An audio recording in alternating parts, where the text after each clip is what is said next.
For many high school students returning to class this month, it may seem like geometry and trigonometry were created by the Greeks as a form of torture. So imagine our amazement when we heard two high school seniors had proved a mathematical puzzle that was thought to be impossible for 2,000 years.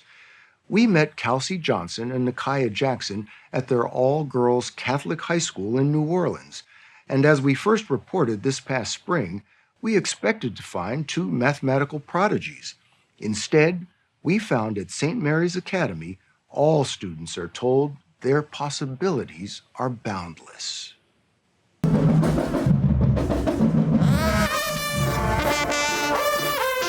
Come Mardi Gras season, New Orleans is alive with colorful parades, replete with floats and beads and high school marching bands. In a city where uniqueness is celebrated, St. Mary's stands out, with young African-American women playing trombones and tubas, twirling batons and dancing, doing it all, which defines St. Mary's, students told us. Junior Christina Blasio says the school instills in them they have the ability to accomplish anything. That is kind of a standard here, so we aim very high. Our aim is excellence for all students. The private Catholic elementary and high school sits behind the Sisters of the Holy Family Convent in New Orleans East. The academy was started by an African-American nun for young black women just after the Civil War. The convent still supports the school with the help of alumni. In December 2022, seniors Nikiah Jackson and Kelsey Johnson were working on a school-wide math contest that came with a cash prize. I was motivated because there was a monetary incentive, because I was like, $500 is a lot of money, so I would like to at least try. Both were staring down the thorny bonus question. So tell me, what was this bonus question? It was to create a new proof of the Pythagorean Theorem, and it kind of gave you a few guidelines on how would you start a proof. The seniors were familiar with the Pythagorean Theorem, a fundamental principle of geometry. You may remember it from high school. A squared plus b squared equals c squared. In plain English, when you know the lengths of two sides of a right triangle, you can figure out the length of the third. Both had studied geometry and some trigonometry, and both told us math was not easy. What no one told them was there'd been more than 300 documented proofs of the Pythagorean theorem using algebra and geometry. But for 2,000 years, a proof using trigonometry was thought to be impossible. And that was the bonus question facing them. When you looked at the question, did you think, boy, this is hard? Yeah. What motivated you to say, well, I'm going to try this? I think I was like, I started something, I need to finish it. So you just kept on going? Yeah. For 2 months that winter, they spent almost all their free time working on the proof. She was like, Mom, this is a little bit too much. Cece and Cal Johnson are Kelsey's parents. So then I started looking at what she really was doing, and it was pages and pages and pages of like over 20 or 30 pages for this one problem. Yeah, the garbage can was full of papers where she would, work out the problems, and if that didn't work, she would ball it up, throw it in the trash. Did you look at the problem? Naliska Jackson is Nikiah's mother. Personally, I did not, because most of the time I don't understand what she's doing. What if we did this? What if I write this? Does this help ax squared? Their math teacher, Michelle Bluen-Williams, initiated the math contest. And did you think anyone would solve it? Well, I wasn't necessarily looking for a solve, so no, I didn't. What were you looking for? I was just looking for some ingenuity, Kelsey and Nikiah delivered on that. They tried to explain their groundbreaking work to 60 Minutes. Kelsey's proof is appropriately titled The Waffle Cone. So to start the proof, we start with just a regular right triangle where the angle in the corner is 90 degrees and the two angles are alpha and beta. Mm-hmm. So then what we do next is we draw a second congruent, which means they're equal in size. But then we start creating similar but smaller right triangles going in a pattern like this, and then it continues for infinity, and eventually it creates this larger waffle cone shape. Am I going a little too? You've been beyond me since the beginning. So how did you figure out the proof? Okay, so you have a right triangle, 90-degree angle, alpha and beta. Then what did you do? Okay, I have a right triangle inside of the circle, and I have a perpendicular bisector at OP to divide the triangle to make that small right triangle. And that's basically what I use for the proof. That's the proof. That's what I call amazing. Well, thank you. There had been one other documented proof of the theorem using trigonometry by mathematician Jason Zimba in 2009, one in 2,000 years. Now, it seems, Nikaya and Kelsey have joined perhaps the most exclusive club in mathematics. So you both independently came up with proof that only used trigonometry. Yes. So are you math geniuses? I think that's a stretch. If not genius, you're really smart at math. Not at all. To document Kelsey and Nikaya's work, math teachers at St. Mary's submitted their proofs to an American Mathematical Society conference in Atlanta in March 2023. Well, our teacher approached us and was like, hey, you might be able to actually present this. I was like, are you joking? But she wasn't. So we went, I got up there, we presented, and it went well, and it blew up. It blew up. Yeah. Yeah. What was the blow up like? Insane, unexpected, crazy, honestly. Today's story features two high school students, Kelsey Johnson and Nakia Jackson. It took millennia to prove, but just a minute for word of their accomplishment to go around the world. They got a write-up in South Korea and a shout-out from former First Lady Michelle Obama, a commendation from the governor, and keys to the city of New Orleans. Why do you think so many people found what you did to be so impressive? Probably because we're African American, one, and we're also women. So I think, and our age. Of course, our age has probably played a big part. So you think people were surprised that young African American women could do such a thing? Yeah, definitely. I'd like it to actually be celebrated for what it is. Like, it's a great mathematical achievement. Achievement. That's a word you hear often around St. Mary's Academy. Kelsey and Nikaya follow a long line of barrier-breaking graduates. So good over The late queen of Creole cooking, Leah Chase, was an alum. So was the first African-American female New Orleans police chief, Michelle Woodfork. I sit before you today. And judge for the Fifth Circuit Court of Appeals, Dana Douglas. Math teacher Michelle Bluen-Williams told us Kelsey and Nikaya are typical St. Mary's students. They're not unicorns. Oh, no, no. If they are unicorns, then every single lady that has matriculated through this school is a beautiful black unicorn. You good? Pamela Rogers, St. Mary's president and interim principal, told us the students hear that message from the moment they walk in the door. We believe all students can succeed. All students can learn. It does not matter the environment that you live in. So when word went out that two of your students had solved this almost impossible math problem, were they universally applauded?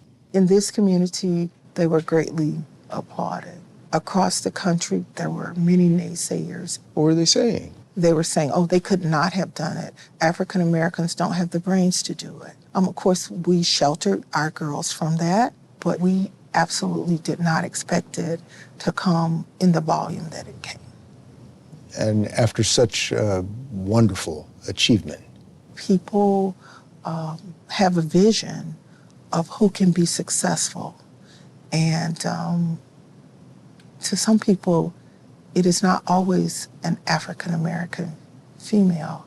And to us, it's always an African American female. What we know is when teachers lay out some expectations that say, you can do this, kids will work as hard as they can to do it. Gloria Ladson Billings, professor emeritus at the University of Wisconsin, has studied how best to teach African American students. She told us an encouraging teacher can change a life. and what's the difference, say, between having a teacher like that and a whole school dedicated to the excellence of these students? So a whole school is almost like being in heaven. What do you mean by that?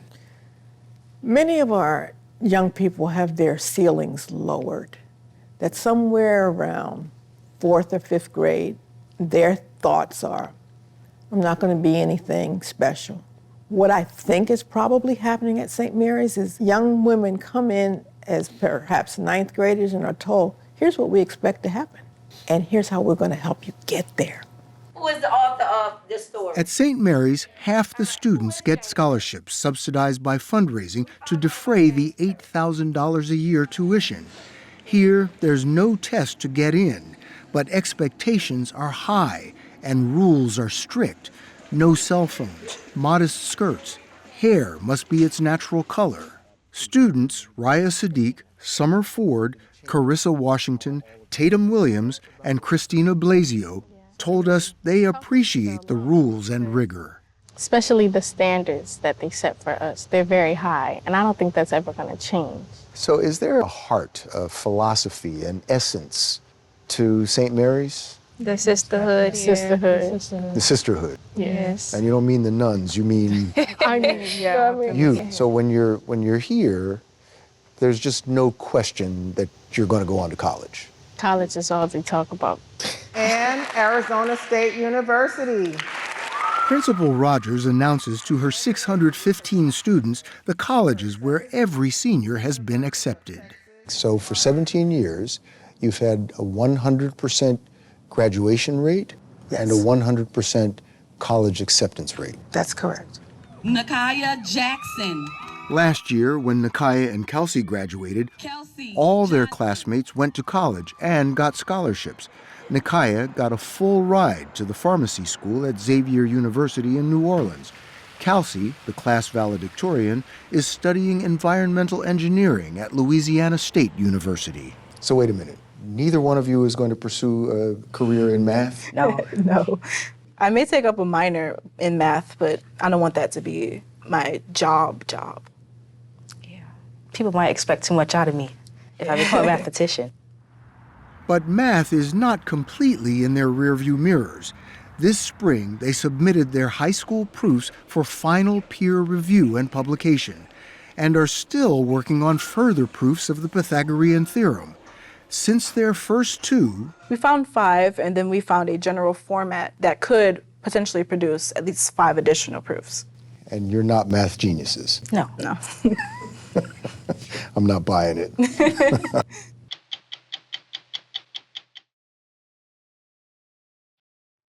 In the world of skiing, there are 2 kinds of skiers. Those who like to stay on groomed runs and be guided gently around obstacles, and those who like to ski the whole mountain and ski towards the obstacles. That is called free riding. Man-made jumps, rails, and half-pipes are rejected in favor of the drops, jagged cliffs, and deep chutes created by Mother Nature. The sport of free riding took off in the 1990s and is now one of the fastest-growing disciplines in skiing. Given the risks inherent with the terrain, it attracts some of the bravest and most adventurous skiers in the world. But as we first reported last March, even among that group, 15-year-old Jacob Smith stands out. We thought you should see what he does, because he cannot. This is Big Sky, Montana, home to some of the steepest and most challenging ski slopes in the country. And that is Jacob Smith, who is blind. 3 years ago, he was just 12 years old as he made his way to the top of the 11,000-foot-high Lone Peak to ski down it. Watch this. Dropping in 3, 2, 1. Jacob drops into the Big Couloir, a narrow, rock-walled 1,400-foot chute. That dot is him, making his way turn by turn. A wrong move can be catastrophic. The run has a 50-degree slope, which means if you slip down the couloir, there's little chance you can stop yourself. When you're standing at the top, you feel like if you move, you're gonna die. And that's the moment most people would say, you know what, maybe not a good idea. Yeah, but I'm kind of just like, well, I'm already up here, so I gotta make it down somehow. He did. and became the only legally blind athlete to ski the legendary run. You did it! That was awesome. History just has been made. Forever. How'd you feel when you made it to the bottom? Excited that I did it. I didn't crash. I thought it was awesome. But I guess we made it 4 more times, so I just wanted to do it again. You were testing your luck that day. Yeah. We got Jacob Smith on course. Jacob is still testing his luck and good sense. We met him in January at a junior regional freeride tournament in Big Sky. That's him, now 15 years old, competing against 40 other teenage daredevils, all of whom can see perfectly well. Coming right off top of that, finding pretty good landing.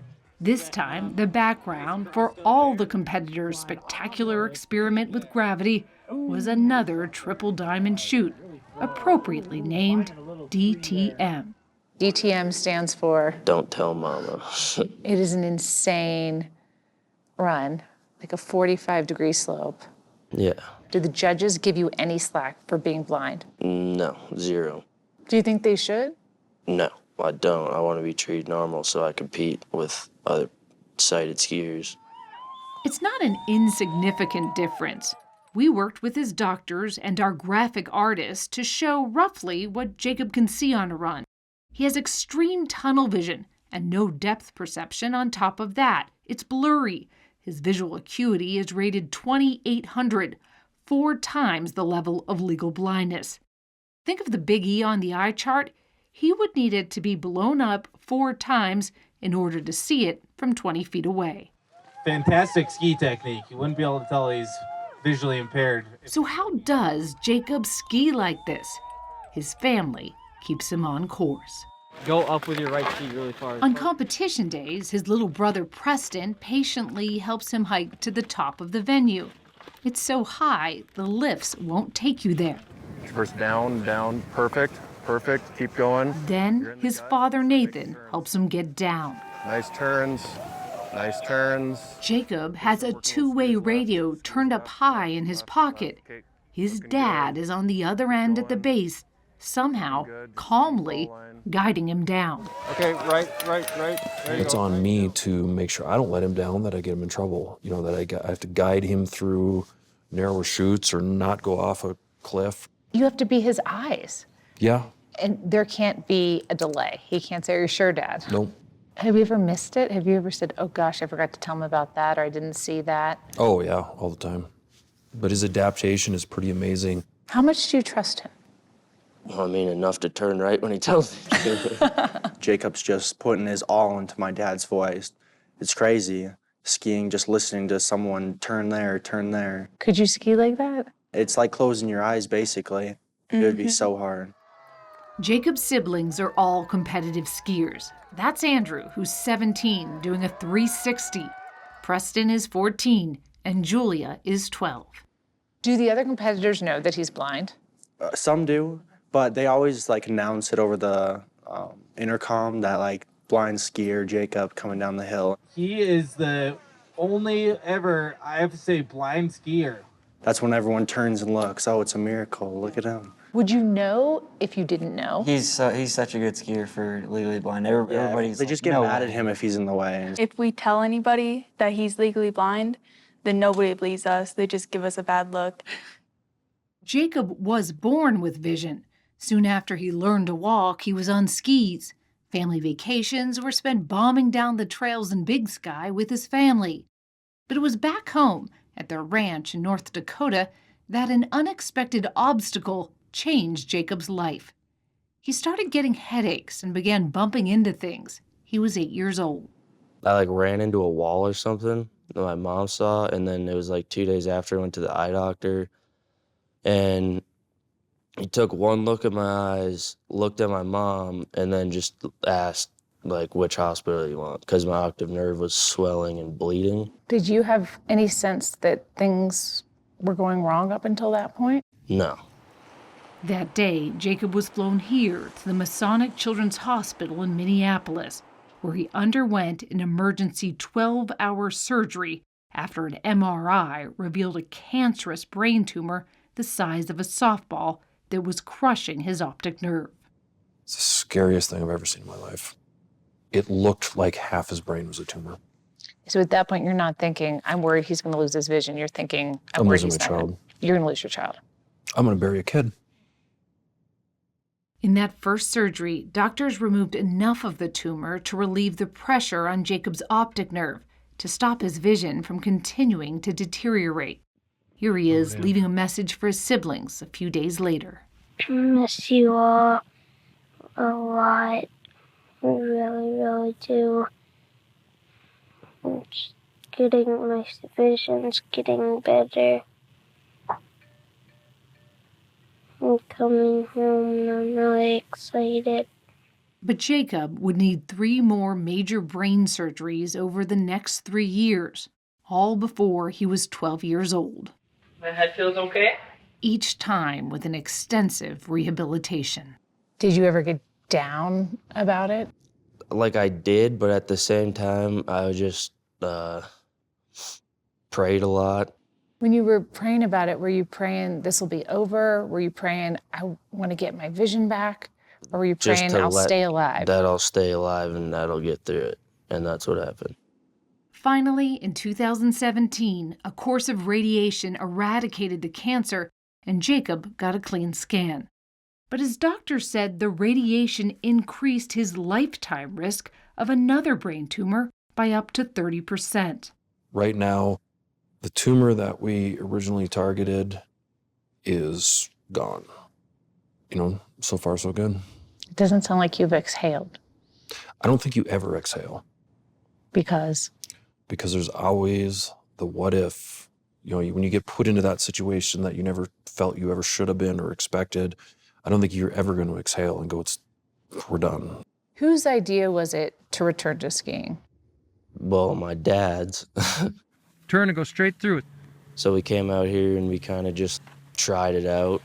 Everywhere I went skiing for probably the first year or two was with either my dad or a coach. You've taught your kid to ski, but you've never taught a blind child to ski. No. So you did not know what you were doing? No. So tell me about those early days. Well, at first everyone said get a rope and a sign and he's going to be a blind skier and you're going to guide him. I'm like, nope, that's not an option. We're not going to do it that way. Because why? Because I'm not going to let that define him.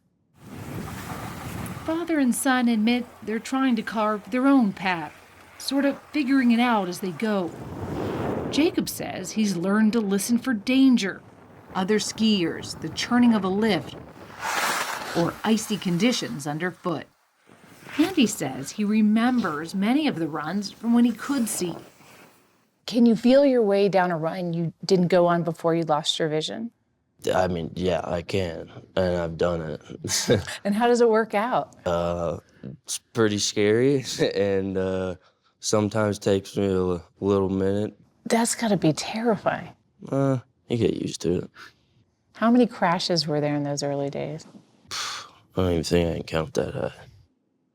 When Jacob was 10, he shattered his femur in 60 places when he skied into a tree. Are you not nervous that there's going to be a catastrophic accident, that he could die doing this? It's not the way I vision life. I don't look for the reasons not to do things. I'm not going to put him in something that I'm not going through first, that the consequences of falling are not going to be life-threatening. What are you fearful of? The only big fear I have is not succeeding. You're more afraid of not succeeding than you are of getting hurt. Yes. Why is that? Because I've already lost my vision, so a couple broken bones and a couple more mishaps, I guess, isn't a big deal to me at all.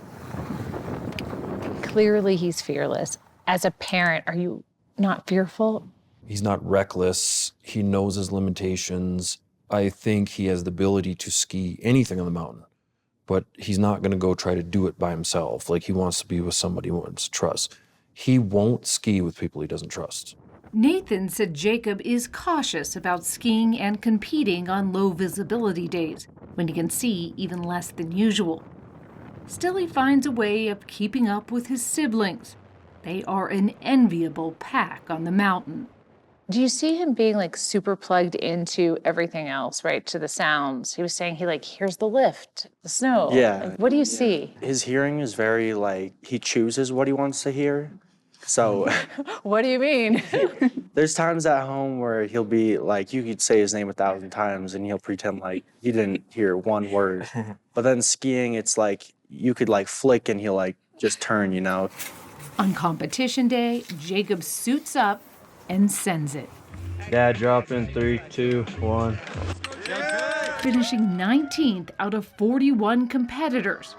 For Jacob, success isn't about the trophy, it's about freedom, showing others how to negotiate obstacles, even when you can't see them coming. Coming to the finish line. There you go. Honestly, no matter what gets thrown in front of you, what kind of comes out of nowhere and strikes you, takes you off guard a little bit, there is always a way to conquer it, to adapt, to make it happen, and still do what you want to do.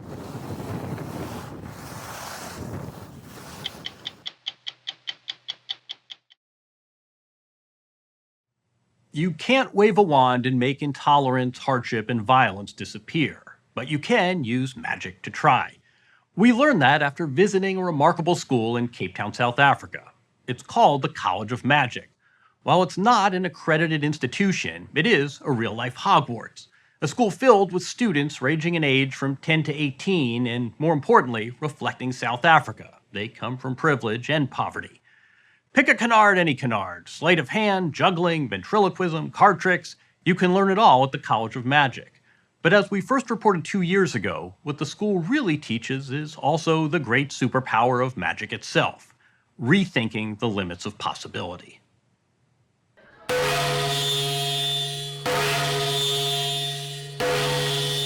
It looks like any other campus. Gothic architecture, a diverse student body, a core curriculum, Buongiorno. Bene. all balanced with electives. To become masters of magic, these kids must be both tacticians and technicians. Up, down, across. And pull down one at a time. Like any art form, this one requires practice, application, discipline. 6 spades. Diamonds. There is no magic bullet. While students attend academic school during the week, they come here after school, on weekends and on holays. Is it this card? No.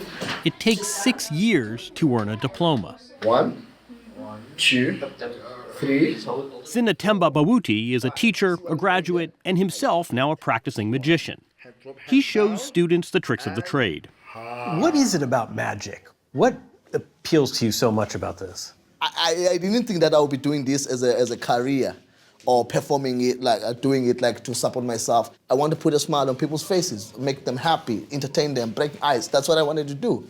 But then it became my thing, that I'm using to feed my family and myself. So it's one and then you transfer. And he says he and the school aim to teach the kids honesty, humility, and respect. Sounds like the tricks and the juggling is only a small part of it. Yeah, it's not a college of magic, it's a college of life. Let's go have a look upstairs.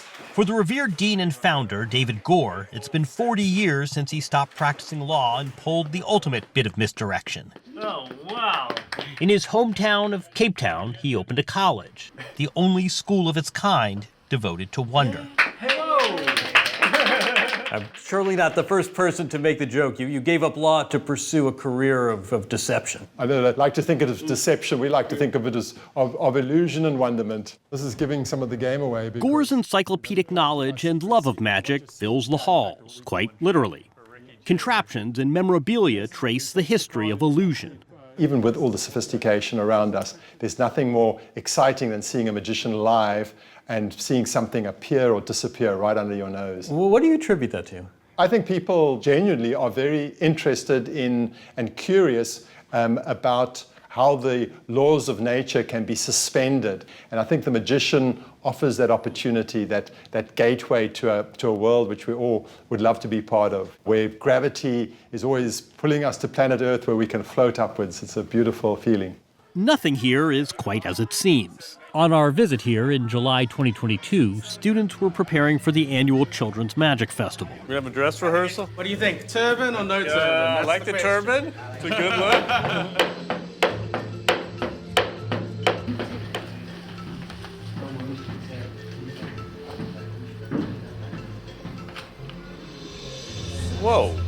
Turn up your cord, please. Turn it up? Yes.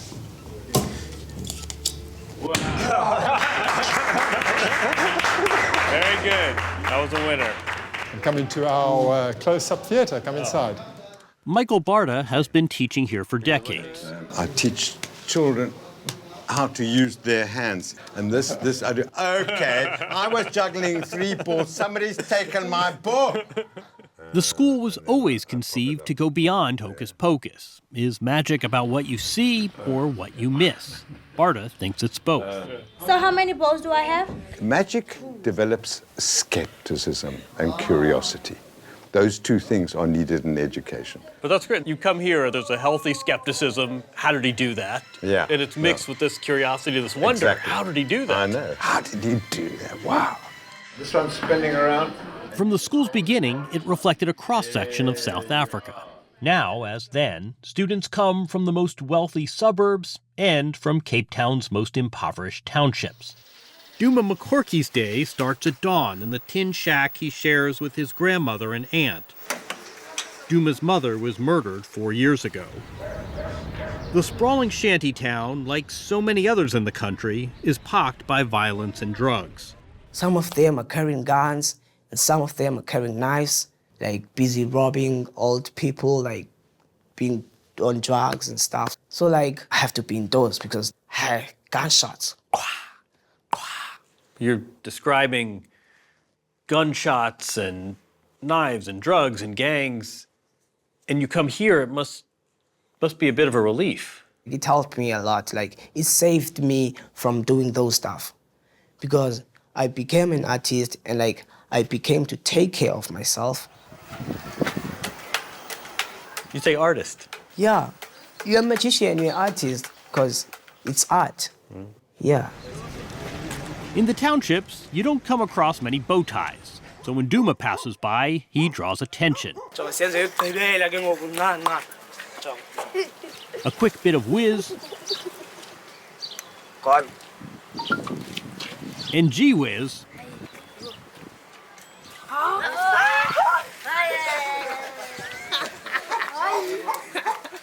And he's off. The school arranges transportation when needed, shuttling the kids on the long journey into the city. There is no uniform as such, but students are encouraged to dress as smartly as they can. For many, going to the school marks a rare opportunity to get out of the township. Tuition is $350 a year, unaffordable for most of the 130 students. The college, a nonprofit, raises funds for scholarships, breakfast and lunch included. You have some kids coming here who are malnourished. You have to feed. You have other kids getting picked up by parents in fancy sports cars. Is that hard for you to watch?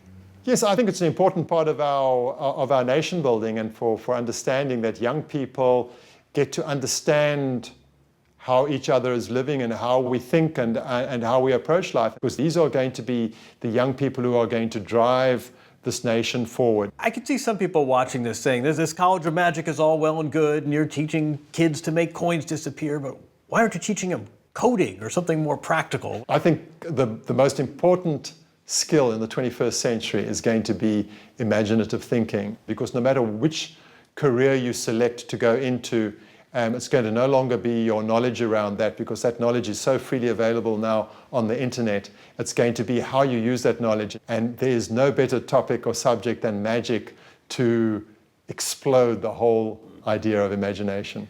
They trade their cape for a three-piece suit or for a sports jersey or for a nurse's attire. You're okay with that? Absolutely. 15-year-old Nakane Ntame is a rising star at the college. But 4 years ago, she had to beg her mother to allow her to enroll. And then I was like, Mom, I would like to join this. What are you talking about? I want to become a magician. And she thought I was crazy, but here I am today. Here you are. Your mom said you were crazy for wanting to be a magician. Because they do not believe in magic. Look away, please. Not only that, for many in the townships, magic is associated with the occult or witchcraft. The first time I performed for my grandmother, right? So she does not understand magic at all. And every time she would see magic, like, buloi, which means darkness, evil powers and stuff like that. People are saying, I don't understand. Explain it to me. What do you tell them? Oh, that magic is not black magic. We do not practice any kinds of spells, dark spells. There are actually secrets behind the magic, and it takes time to practice and master it. This effect you must follow very, very carefully because a lot of things happen. Milo Dreyer-Smith says his mom had to convince him to enroll. Before I came to college magic, I was very shy. So I couldn't dance even in front of my brother and sister. I would just kind of go hide behind my mom, and my mom said I need to learn SI skills. SI is social intelligence. Yes. And then when we learned about the college of magic, she was like, that is the perfect spot. Firstly, you'll get into a good high school because you have lots of different talents. And secondly, it's SI skills. I'm going to go out on a limb here. I'm going to take a risk. Mm-hmm. You came here for more social intelligence to come out of your shell a little bit. It seems like it's working. Yeah, it is working. Being a magician, do you feel like you're part of a secret society, a secret club? Yes. Like a secret agent of a big force. Let's do a role play. Milo, tell me how you do that trick. No. Why not? Because you're a dunderhead and you wouldn't be able to understand. I'm a dunderhead. Yes, you are. Never give up your secrets, though, right? Actually, all my family has learned all of it by now. Because when I practice for a performance, they pick up my mistakes. Your family can keep a secret? I'm not sure about my sister. 10 miles and an incalculable distance from where Milo lives, meet Lulo Stofile, Lulo the Great, as he calls himself. Lulo the Great. He lives in a one-bedroom home with his father Sean, mother Belinda, and little sister Lolu. Forgot something. He too transformed after joining the College of Magic. He's like hyperactive. Was he always that way? No, he was too shy, like her sister. This guy was shy? Very, very shy. I don't believe it. Very, very shy.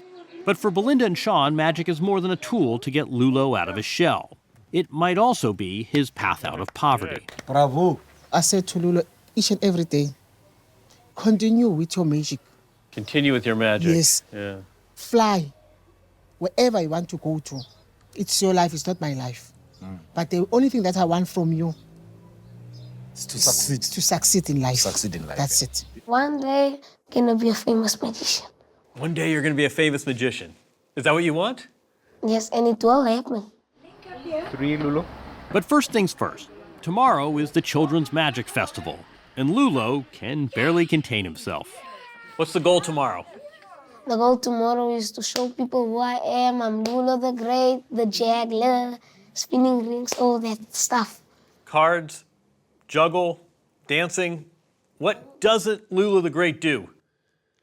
Lulo the Great doesn't do only one thing, many stuff, He's a man of many talents. many talents. There was an abundance of talent on display, and there was an abundance of wide-eyed wonder. Kids and parents and this correspondent converged on the college. Duma McCorkey was among the showstoppers. Some of them, it's the first time to see this. I bring happiness to the kids. That's why I feel happy, because I'm making them happy. Everybody, the magic plant! You're not just making them happy, you're making them wonder. You're expanding their idea of possibility and imagination. Yeah, it's a great feeling. It's a great feeling. But you don't give it up when they say, how'd you do it? It's magic. It's magic.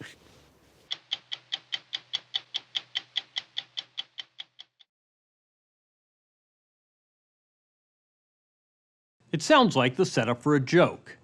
At an illustrious Ivy League university famous for taking itself seriously, one student magazine staff devotes itself to publishing parody, pulling pranks, and causing general mayhem. Yet here's the punchline. 142 years after its founding, the Harvard Lampoon remains as relevant as ever, the wellspring of so much comedy in America today. Over the years, the Lampoon has changed in some ways. A longtime male preserve, 3 of its last 5 presidents have been women. In other ways, it stayed true to its roots, poking fun at the powerful, including the current occupant of the Oval Office, the recent victim of a sly Lampoon prank. While their straight-laced and straight-faced classmates may aspire to become Supreme Court justices, hedge fund titans, and curers of cancer, for a core group of Harvard undergrads, the Lampoon offers vocational training for careers as comedy writers. We got a rare glimpse inside the place this winter and caught up with some of the Lampoon's cast of characters, past and present.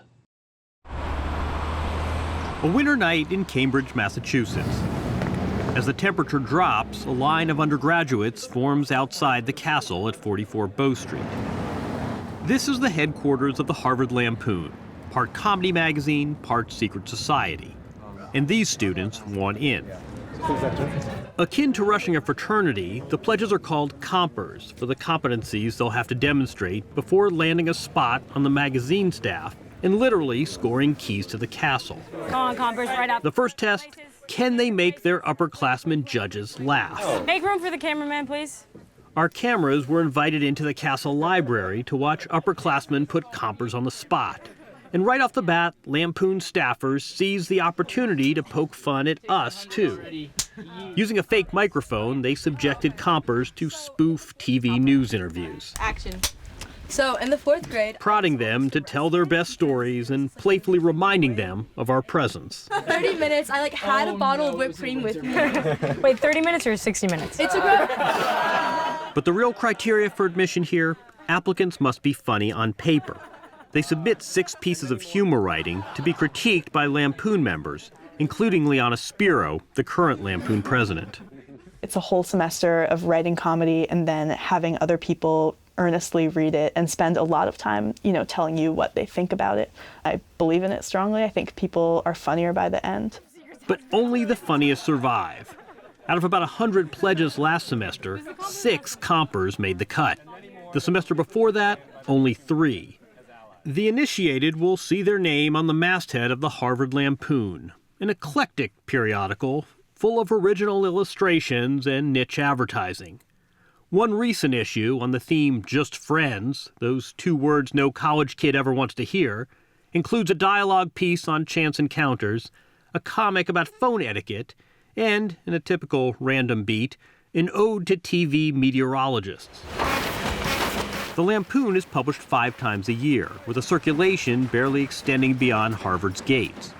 Members are under no illusions about the magazine's impact. There's a sense here that we are writing the magazine for ourselves and that no one is reading it. And that, I think, actually is one of the most beautiful things about the Lampoon, that we feel like no one is watching and we can just dance however we want. You're doing this for yourself, not the kid across the hall or the kid at the dining hall. Yeah, we could print, 5 copies of the magazine and it would still be worthwhile, and I think everyone would still be here just as much, trying to be just as funny. Officially, members major in everything at Harvard from math to poetry, but the Lampoon is their real area of concentration. Take Alice Jew, philosophy student and former Lampoon president. What percent of your time here at Harvard is devoted to Lampoon versus regular schoolwork? Like 99% Lampoon, and then 1% sleep, I guess, and then 0% regular schoolwork. I'm sure your parents are pleased to hear that. Yeah, I mean, they've already given up. So I have a younger sister who will be doing all the right things while I do this. Most aspire to a career in comedy, and the Lampoon serves as their first writer's room. Just as iron sharpens iron, you might say that here, irony sharpens irony. The Lampoon has a rich history of deploying that irony in special edition parodies of other publications. Name a popular magazine and be assured it's been the victim of a Lampoon send-up. This parody of Cosmo, complete with Henry Kissinger's centerfold, endures as a classic in the genre. Their latest is an absurdist parody of Harvard's daily student newspaper, The Crimson. But that's just the physical product. I love that. Pranks. Cooking them up and then carrying them out are as much a part of the Lampoon tradition as actual humor writing. Lampoon staff invited us to see how it's done. We watched as they fanned out across campus, taking that parody issue and scheming to swap it out with the real Crimson. It's the kind of thing they live for. Great. Perfect. For decades, the Crimson has been the butt of Lampoon hijinks. Liana Spiro's crowning achievement so far, When Mark Zuckerberg returned to Harvard to give a commencement address, she hacked into the Crimson's website. And we wrote up hundreds of these fake headlines about Mark Zuckerberg in the silliest comedic tone possible, extremely dumb.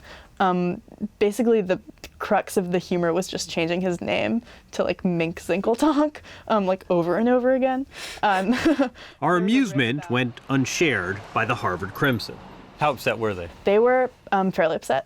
My roommate actually is on the Crimson, and this was the only time that she really was upset at me. She had worked weeks on a very long piece, like 10,000 words about some corner of Harvard's administration, and then I had worked 2 hours on some headlines about Mink Zinkeltonk, and but I'm super pro pranking them all the time. Every once in a while, the Lampoon will pull off a prank so bold, it achieves comic glory. And Tom Waddick, currently a senior, may have set the new standard. This one started late one night. Waddick recruited some Lampoon conspirators to break into the Crimson headquarters and steal the paper's famous president's chair. It was the summer of 2015, and Donald Trump had just announced he was going to run for president. Pretending to represent the Crimson, Waddick contacted the Trump campaign and offered up the student newspaper's endorsement. Would Mr. Trump like to pose for the accompanying photo in the Crimson's chair? They say this seems like something that Mr. Trump would be very interested in. Waddick and crew raced from Harvard to Manhattan and parked a few blocks from Trump Tower. They lugged the chair in a freight elevator and made it to the 25th floor.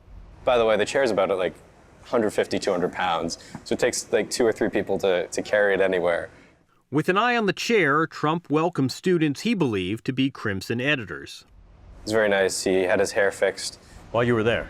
While we were there, they had sort of hairspray and combed it over and stuff, and he said, people don't think my hair is real, but you can all testify this is very real.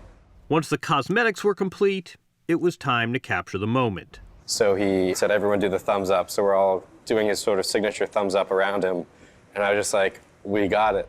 Not quite. A few days later, as he was preparing to publish the endorsement, Waddick received a call from Trump's personal lawyer, Michael Cohen. The Trump campaign realized they'd been had. He says, I'm going to come up to Harvard. You're all going to get expelled. If this photo gets out, you'll be out of that school faster than you know it. I can be up there tomorrow. What's that like? It was terrifying. He asked me to send my Harvard ID so he could have my identity, my information. Did you send it? And I sent it right away. I was so afraid that if I didn't, he might actually be crazy enough to fly up here. And the Trump campaign never did follow up. The Crimson, good sports that they are, published the story of the prank later that summer, complete with photo. And with that, Tom Waddick and company gained a measure of Lampoon immortality, which is saying something given the alumni rolls. Early generations count everyone from William Randolph Hearst to George Plimpton to John Updike. What the hell is wrong with you people? The modern era produced Conan O'Brien and Colin Jost, currently co-anchor of Weekend Update for Saturday Night Live. Good evening. Hi. But most Lampoon stars are not stars at all. David Mandel, class of '92, has written for shows from SNL to Seinfeld. He's currently the showrunner for HBO's Veep. Veep! Emmy winner for Outstanding Comedy Series 3 years running. This is for chubby Jews from the Upper West Side. What made you want to join the Lampoon? The building. You can't help but notice it. You see a lot of other organizations, you go to a lot of other meetings, and there's this one place that happens to have a castle, and it definitely hits you. It's hard to overstate the importance of the castle. Built in 1909 in a style described as mock Flemish, whatever that means, the exterior almost winks at you, foreshadowing farce. And inside, the Great Hall, site of Lampoon parties so legendary, movies have been made about them. Lampoon. In real life, the Great Hall, along with most of the castle, is strictly off limits to non-members. Our cameras weren't permitted anywhere but the library, no matter how many times we asked. We did, however, track down the unofficial godfather of the place. Jim Downey, class of '74, cuts a mythical figure within Harvard Lampoon circles. The centerfold. The guy responsible for that Kissinger centerfold fondly recalls his late nights at the castle. We thought it was the funniest thing on earth to pointlessly put the word frankly into any answer to a question. So, It could be like, what bus goes up 10th Avenue? Frankly, the M11. Or what planet has the most eccentric orbit? Frankly, Mercury. You know, it's just you're laughing. Downey made a career of mining humor from the mundane. Frankly, he's also written some of the most enduring political satire of the last 40 years. To sum up in a single word, the best argument for his candidacy. Governor Bush? Strategery. For decades, Downey's sketches cold opened Saturday Night Live. Yet ask Jim Downey about his most memorable moment in comedy, and he harkens back to January of 1974, when he and the Lampoon invited John Wayne to campus, and it became news. The Lampoon challenged conservative Wayne to come to Harvard. Wayne not only accepted, he rode through town on a tank that Downey and accomplices had borrowed from a nearby military installation. You still recall the party that night? It's traditional for people to get up and dance on the table, and Wayne was right up there with didn't have to be coaxed.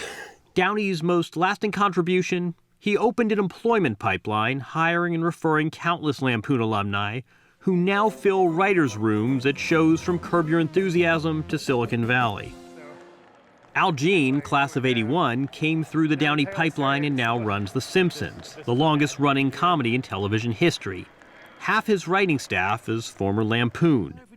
So it is that more than a few subversive references to their alma mater make their way into Simpsons episodes. I'm in! I bet I'll get a little respect once I get that Harvard diploma. I'll be honest, I read scripts to hire people, and I'll read a script and I'll go, oh, that's great. And then I'll look at the background of the person and I'll go, oh no, Lampoon. I didn't want to hire another Why oh Lampoon. no? Well, because I want the show to be much more diverse. You're not actively seeking out Lampoon alumni? Never actively. We found a motley crew when we visited the castle last May. But the Lampoon pipeline to TV writers' rooms has been called a mafia, one that favors Lampoon alumni to the exclusion of more diverse voices. When alumni come back, they're almost all men. Sometimes they all feel like clones of each other. It's like white men of varying ages who are into comedy, and you just feel like none of these people look like me. What do we do about that? I think just like saying to the world that we have noticed that we're not diverse and that we aren't happy with that and want to change could do a lot. Back in Hollywood, David Mandel is watching and reading this current generation. He has two pieces of sage advice. Make me laugh. That's all I care about. Make me laugh. Is it funny? And then just kind of hoping that the undergrads don't burn the place down. You're carrying the torch now. Your job is not to burn down this place. Yes. Can you handle that challenge? Well, the fire alarm has gone off 4 times in the last year, so that would indicate perhaps no. But the Lampoon is still standing, so we'll see.